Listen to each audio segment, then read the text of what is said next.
रब्बिल आलमीन वल आक़िबतु लिल मुत्तक़ीन वस्सलातु वस्सलामु अला सय्यिदिल अंबिया वल मुरसलीन। आज आप तमाम अहबाब को तहरीक लब्बैक पाकिस्तान के मरकज़ी सेक्रेटेरिएट में मदऊ किया गया है। उसकी एक गर्ज़ थी कि 22 मई इंशाअल्लाह तहरीक लब्बैक पाकिस्तान कराची था इस्लामाबाद पाकिस्तान बचाओ मार्च करने जा रही है। उसकी तैयारियों के सिलसिले में और हालिया मुल्क के अंदर पिछले कुछ हफ्तों कबल एक गुस्ताखियों की लहर दौड़ी, जिसमें कुछ ख़वातीन और मर्द हज़रात ने नबूवत का दावा किया और उसके बाद एक तवील सिलसिला चला जो रुकने और थमने का नाम नहीं ले रहा था। अल्हम्दुलिल्लाह वो उसके ऊपर तहरीक लब्बैक ने अमली काम किया और उन लोगों को पाबंद सलासिल करवाया और उनके ऊपर FIRs करवाई। और मुल्क के अंदर जो अब इस वक्त महंगाई, पेट्रोलियम की मसनूआत की कीमतों में मुसलसल इजाफ़ा, गैस के बिलों में और मीटर्स के अंदर जो इजाफी चार्ज और बिजली के यूनिट्स की जो महंगे तरीन कौम को देने पर और कौम को महंगाई के चक्की के पाटों में पिसने पर, इसके ऊपर तहरीक लब्बैक ने अपना एहतजाज पहले भी रिकॉर्ड करवाया शटर डाउन की सूरत में, फिर एहतजाज प्रेस क्लब्स के बाहर एहतजाज की सूरत में। अब उसको अमली जामा पहनाने के लिए तहरीक लब्बैक ने पहले 11 फरवरी की कॉल दी, लेकिन वो साथियों के मशवरे के साथ कि इस वक्त जो हुकूमत में मौजूद लोग हैं वो पंजाब के अंदर निगरान हुकूमत है और इसकी बजाय हम कराची से शुरू करें जो लोग मरकज़ी हुकूमत में मौजूद हैं, ताकि उनके कान पर भी कोई आवाज़ खल्क पहुँचे और उनको भी कौम की दर्दों का कोई एहसास हो। उसके बाद मुल्क में हालिया सियासी अफरा तफरी और मुल्क के अंदर जो भी इस वक्त एक अजदहाम आया हुआ है, उसके बारे में हमारा एक मुकम्मल ज़ाती मौक़िफ़ है, नज़रियाती मौक़िफ़ है कि हम सियासी और ज़ाती विक्टिमाइजेशन के ख़िलाफ़ हैं। वो अगरचे राना सनाउल्लाह के ख़िलाफ़ हो जनाब केस के अंदर, मुनशियात के केस के अंदर, और अगर शहरियार अफरीदी और उसकी अहलिया के ख़िलाफ़ हो। इसी तरह पूरे मुल्क के अंदर ख़वातीन के साथ जो सलूक किया गया, हम उसके सख्त मुखालिफ हैं। लेकिन जो PTI की क़यादत ने और PTI के रहनुमाओं ने इस मुल्क के साथ किया, इस मुल्क की तनसीबात के साथ किया, चीज़ों के साथ किया, रोडों के साथ किया, हम उससे ज़्यादा मुखालिफ हैं। और पाकिस्तान के अंदर गिरफ़्तारियाँ हुई, एहतजाज भी हुई, लेकिन पाकिस्तान की बुनियादी चीज़ों के ख़िलाफ़ खड़े होना, इसको हम समझते हैं कि पाकिस्तान को जोग्राफियाई पहले सारा कुछ था और सरहदी हमें ख़तरात थे, लेकिन आज बैनुल-अक़वामी साजिशों ने पाकिस्तान को इस हद तक पहुंचा दिया है कि अब पाकिस्तान अंदरूनी साजिशों का भी शिकार है। और इसके ख़िलाफ़ भी तहरीक लब्बैक पाकिस्तान अपना एक बुनियादी और नज़रियाती मौक़िफ़ ये रखती है कि हम किसी भी ऐसी चीज़ को जो पाकिस्तान को अंदरूनी तौर पर कमज़ोर करने की कोशिश करेगी, उसके ख़िलाफ़ तहरीक लब्बैक पाकिस्तान हमेशा मैदान अमल में खड़ी रहेगी। वो अगरचे सियासी बात हो, वो अगरचे नज़रियाती बात हो, या पाकिस्तान की असास के ख़िलाफ़ या इसके किसी भी चीज़ के ख़िलाफ़ होगी, तहरीक लब्बैक पाकिस्तान उसके ख़िलाफ़ अमलन भी खड़ी रहेगी। और उसके बाद PTI के कारकुनान और ज़िम्मेदारान को मुल्क के साथ जो 76 साल से किया गया है, कौम एक मसीहा के इंतज़ार में है। अगरचे इमरान खान ने उसको अपने तौर पर मसीहाई करने की कोशिश की, नवाज शरीफ ने कोशिश की, परवेज़ मुशर्रफ आया, उसने एमरजेंसी के थ्रू कोशिश की, ज़िया-उल हक आया, उसने मार्शल लॉ के ज़रिए कोशिश की, भट्टो साहब आए, उन्होंने जनाब एक अपना नज़रिया रोटी कपड़ा मकान के ज़रिए कोशिश की कौम की मसीहाई। कौम तो हर एक को मसीहा समझकर उसके पीछे लगने के लिए तैयार है और कौम ने उनका साथ भी दिया। आज इमरान खान ने आवाज़ उठाया कि मैं इन चोरों के ख़िलाफ़ हूँ, उठाई और इन चोरों के ख़िलाफ़ हूँ, तो इमरान खान के साथ भी कौम खड़ी हो गई। लेकिन बदनसीबी कौम की यह है कि कौम को आज तक वही लीडर मिले जिन्होंने वोट को इज्जत दो की बात की, लेकिन अपना वीज़ा लेकर, अपनी टिकट लेकर बाहर लंदन में जाकर बैठ गए और अपने भाई को वज़ीर आज़म बनवा लिया। और इसी तरह इमरान खान उठा और उसने कहा कि मैं कौम की मसीहाई करूँगा, और मैं कौम का गिला नहीं है, कौम के बच्चों का गिला भी नहीं है। और कौम के बच्चों ने जो कुछ किया वो उनके अंदर एक फ्रस्ट्रेशन है, एक उनके अंदर गुस्सा है, गम है, और एक अपने मुल्क के साथ होने वाले इस खिलवाड़ के खिलाफ गम है। लेकिन साफ ज़ाहिर है उनके जज्बात को गलत इस्तेमाल किया गया। पहले नवाज शरीफ ने गलत इस्तेमाल किया, पूरे मुल्क की हुकूमत ली, 2/3 अक्सरियत भी ली, फिर उसके बाद आए, लेकिन हमेशा अपने कारोबार भी यहाँ से उठाकर बाहर स्टील मिलों तक ले गए, पाकिस्तान के अंदर कुछ नहीं छोड़ा। अपने भी जनाब यहाँ से सारी जायदादें लेकर बाहर सरे महल और अपार्टमेंट्स बनाए, लेकिन पाकिस्तान के लिए कुछ नहीं किया। फिर उसके बाद इमरान खान की बारी आई तो इन्होंने भी अपनी ज़ात के गिर्द लोगों को जमा कर लिया, लेकिन पाकिस्तान की बारी आई तो इन्हें सोचना भी ये गवारा नहीं किया कि मेरे इस अमल से या मेरे इन कामों से पाकिस्तान की साख को कितना नुकसान पहुँचेगा। और ये कहते थे कि जी आए रोज़ तहरीक लब्बैक के ऊपर इल्ज़ाम किए या सड़कें बंद करते हैं, धरने बंद करते हैं। तहरीक लब्बैक ने कभी भी मुल्की सालमियत को ख़तरे में डालकर अपनी बात मनवाने की कोशिश नहीं की। हाँ, हमने एहतजाज ज़रूर किया है, हम इंशाअल्लाह आइंदा भी करेंगे। नामूस रिसालत के लिए एहतजाज, ख़त्म नबूवत के लिए एहतजाज, पाकिस्तान की बुनियादी नज़रिए के लिए एहतजाज, पाकिस्तान की सालमियत के लिए एहतजाज तहरीक लब्बैक आइंदा भी करेगी। कौम के लिए, मिल्लत के लिए किसी भी मकाम पर आवाज़ उठाना ये तहरीक लब्बैक अपना मौक़िफ़ समझती है। लेकिन इस तरह का माहौल बना देना कि मुल्क की बका ख़तरे में पड़ जाए, इसके ख़िलाफ़ तो इंशाअल्लाह हम पहले भी हैं और आज भी रहेंगे। और बाकी ये जो सियासी और ज़ाती तौर पर लोगों को हरासा किया जा रहा है या जिसे कहते हैं कि आर्मी कोर्ट्स की बात की जा रही है या आर्मी उनकी तहरीक लब्बैक सख्ती से मुखालफत करती है। ये आर्मी कोर्ट्स उस वक्त कहाँ थे जब रेमंड डेविस को इस मुल्क से रिहा किया गया है? उस वक्त कहाँ थे? वो तो पाकिस्तान का रियासती मसला था।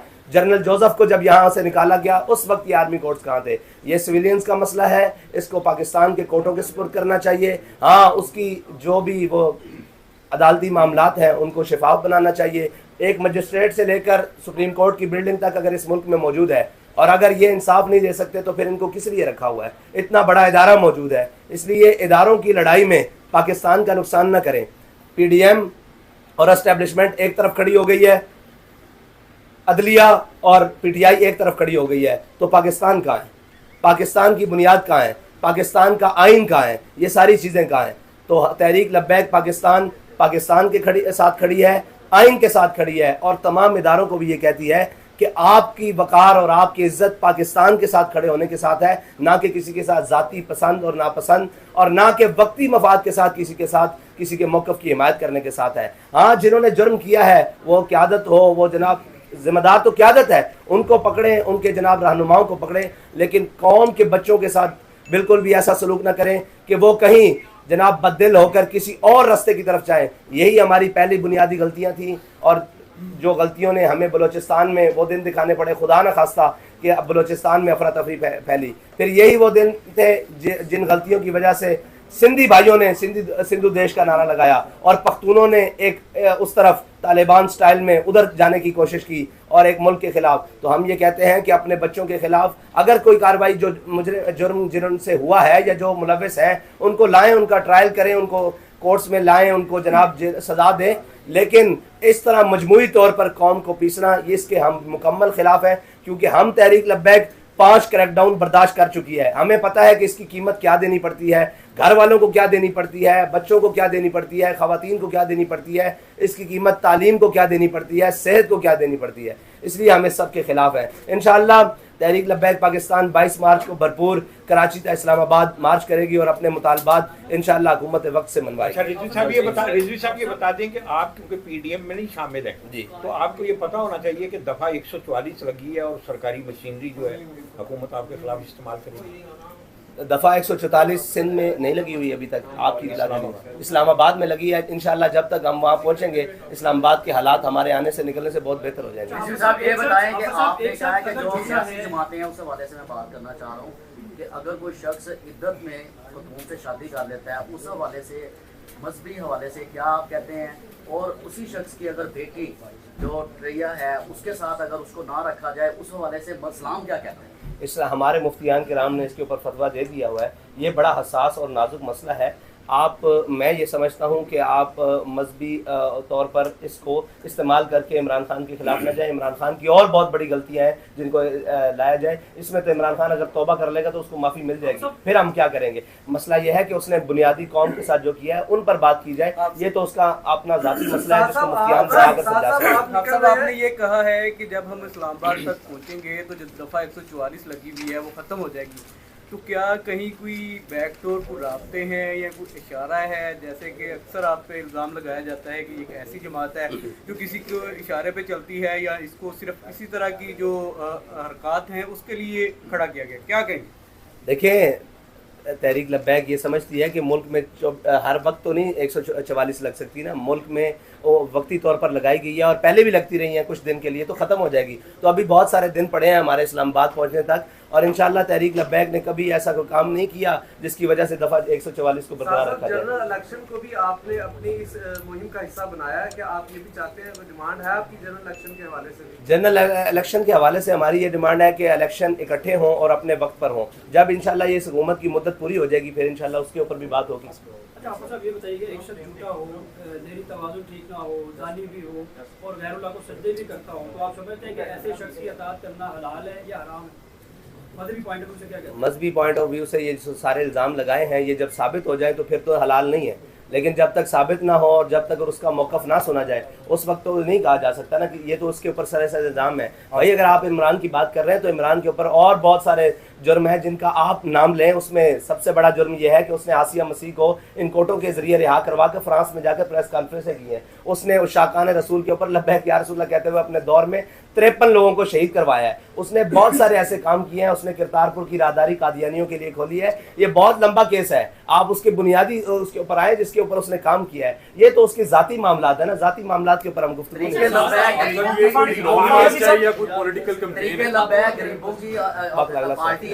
आपने महंगाई के हवाले से, पेट्रोलियम के हवाले से सारा काम किया, उसके तनासुब में अब जो पीटीआई के लोगों को गिरफ्तारी करनी पड़ी, आपको क्या लग रहा है ये मगाफाती अमल नहीं है कि जब पीटीआई की हुकूमत थी उन्होंने भी ऐसी सियासी जमातों के साथ इस तरह किया था, उनके साथ इसी तरह? जी बिल्कुल, ये मकाफात अमल भी है और ये उनकी सियासी गलतियां भी हैं जिनका उनको खमियाजा हर तौर पर भुगतना पड़ेगा कि उन्होंने अपने कौम के बच्चों के साथ क्या किया। उस वक्त भी हमने कहा था कि तिलकल अय्याम नुदाविलुहा बैनन्नास, अल्लाह ताला लोगों के दरमियान दिन फेर देता है। जिस चीज़ का जिस बात का इल्ज़ाम उन्होंने हम पर लगाया, ये फ़ौज मुखालिफ है, ये रियासत मुखालिफ है, ये अमेरिका से फंडिंग ले रहे हैं, वो कौन सा इल्ज़ाम बचा है जो इनके ऊपर नहीं आ रहा। तो इक़्तिदार में रहने वालों को आज भी हम जो इक़्तिदार में उनको भी कह रहे हैं कि भाई आप भी ख्याल से चलो, कल ये दिन आपके ऊपर भी आ सकते हैं। हम तो 5 मरतबा भुगत चुके हैं। साहब आपने ये कौन सा काम से अब्रप्टली हो गया है? महंगाई तो बड़ी देर से चल रही है, पीडीएम के दौर में भी चल रही है, इमरान खान के दौर में भी जो है वही कौन सा काम हो गया कि आपने लॉन्ग मार्च का ऐलान कर दिया, वो भी कराची से?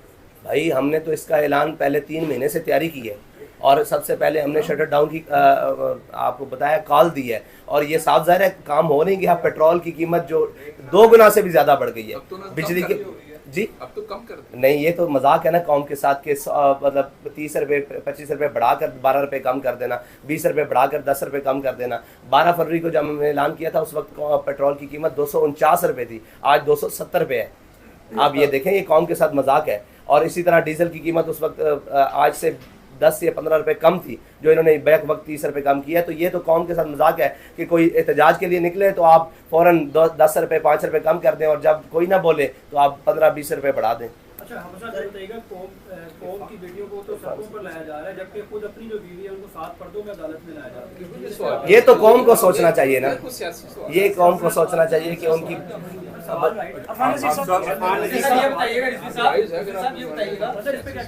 पुराने जो दौर था पीटीआई का, उस दौर में हमने देखा फ्रांस में वाकई का बड़ा धरना दिया गया, उसके बाद वाकई हुए, इंडिया में वाकई हुआ और इधर भी वाकई हुआ, स्वीडन में भी वाकई हुआ। उस तरह धरने नहीं दिए थे उसमें, सिर्फ प्रेस रिलीज तक जो है ना आप लोगों ने जारी की। तो क्या वजूहात थी कि उस वक्त उस तरह की जो है वो मज़ामत नहीं की गई? इसकी मैं कई दफ़ा जवाब दे चुका हूँ कि फ़्रांस के ख़िलाफ़ हमारा एहतजाज इसलिए था और उसके सफ़ीर की मुल्क बदरी इसलिए था कि वो वहाँ गुस्ताखी रियासती सतह पर हुई है, रियासती सतह पर हुई है। और ये शायद आपने नहीं सुना कि उसके सदर ने और रियासत ने उसकी हिमायत की थी, इसलिए उनके सफ़ीर को इंडिया में जो गुस्ताखी हुई है वो ज़ाती तौर पर हुई है, उसके खिलाफ हमने एहतजाज भरपूर रिकॉर्ड किया है। और कल भी कोई खुदा न खास्ता रियासती सतह पर अल्लाह ना करे कोई इसकी हिमायत करता है तो हमारा मुतालबा फिर वही होगा कि उसके सफ़ीर को मुल्क बदर किया जाए, उसके लिए जो भी कुर्बानी देनी पड़ी इंशाल्लाह। इलेक्शन ईयर है, ये महंगाई के खिलाफ कोई रैली है या ये आप बाकायदा तौर पे इलेक्शन की कैंपेन का आगाज कर रहे हैं? अभी तो महंगाई के खिलाफ है, जब इलेक्शन के लिए आएंगे तो इंशाल्लाह हम बता जो भी तहरीक लब्बैक के नजरिए पर आ जाएगा उससे कोलेशन बन सकती है। खाली हुकूमत की वजह से नहीं, इसके पीछे पूरी माशी ढांचा और टैक्सेस और लेवीज और ड्यूटीज वगैरह, जब तक वो कम नहीं होंगी और हुक्मरानों और ब्यूरोक्रेसी की अय्याशियाँ कम नहीं होंगी, आपका ये एहतजाज बेमाने रहेगा, इसलिए कि वो इसी फार्मूले के तहत 5-10 रुपये फिर कम कर देंगे। जिसका आपका हदफ वो जालिमाना कवानीन क्यों नहीं है जिसकी वजह से सिर्फ अशराफिया अय्याशी कर रही है और आवाम सड़कों पे और अपने घरों में भूखी मर रही है। आपका टारगेट वो होना चाहिए ना जिससे महंगाई की जड़ ही ख़त्म हो जाए, इस तरफ आपकी नज़र क्यों नहीं है? बहुत अच्छा सवाल किया आपने। देखें, हमने फार्मूला दिया, हमने ये कहा कि आप 800-700 सीसी वाले के लिए पेट्रोल की कीमत ये रखें, बाइक्स वालों के लिए ये रखें, बड़ी गाड़ियों वालों के लिए ये रखें। इसकी जद में अशराफिया ही आ रहा है और लोग पूछ रहे हैं कि आपसे किसी ने रब्ता किया? हमसे हुकूमत ने तो रब्ता नहीं किया, लेकिन जो हुकूमत के वो पाले हुए लोग हैं जो इसके कमीशन खाते हैं, उन्होंने हमसे रब्ता किया कि आप ये क्या करने जा रहे हैं, आप भी पर लीटर कोई हमसे कमीशन ले लें, हमसे कोई बात कर लें। तो इसका मतलब है हमारा तीर बहदफ हुआ, हमारा तीर बहदफ हुआ। उनको थोड़ी परेशानी का सामना करना पड़ा। वो हमसे कह रहे हैं कि आप हमसे वो ले लें, क्या नाम है उसका, कमीशन लें पर लीटर और आप अपने अकाउंट्स बताएं, हम उनके अंदर पैसे भेजने के लिए तैयार हैं। हमने कहा हमें नहीं चाहिए, हम कौम के साथ खड़े हैं और कौम के लिए पेट्रोल सस्ता करो। दूसरा बात है, हमने एक पूरा वाइट पेपर दिया इनको कि आप जनाब 3000 सीसी 5000 सीसी वाली गाड़ियों के लिए ये पेट्रोल की कीमत रखें और नीचे ये रखें, ताकि गरीब को आसानी हो और अशराफिया को और ब्यूरोक्रेसी को और एस्टेब्लिशमेंट को और जो इसमें मुल्क में मुफ्त चीज़ें इस्तेमाल कर रहे हैं उनके लिए ये कीमतें रखें और उनको ये टैक्सेस लगाएं, ताकि उनको पता लगे कि इसकी कौम को कीमत क्या देनी पड़ती है। आपको मार्च की इजाजत मिल जाएगी, जबकि हालात इतने नाजुक हो गए हैं। लाहौर में ज़मान पार्क को बंद किया है, लाहौर वाले परेशान हैं। आप समझ दें कि कराची से आपको मार्च की इजाजत होगी, क्योंकि हालात क्यों ख़राब हुए हैं? उन्होंने मुल्क के हालात ख़राब किए हैं, तो इस वजह से हुआ है ना। हर एक के लिए तो एक पैमाना नहीं हो सकता। जिसने जुर्म किया उसको उसकी सज़ा मिलेगी, हर एक को तो नहीं उसकी सज़ा मिलेगी ना। हमने तो कोई जुर्म नहीं किया, हम तो पाकिस्तान के लिए निकले। समझते नहीं, हम कहते हैं हमारा मार्च होगा, अगर हुकूमत ने रोका भी तो तब भी होगा। एहतजाज किया, दफ़ा 144 नाफिज थी, उन पर अमल हुआ।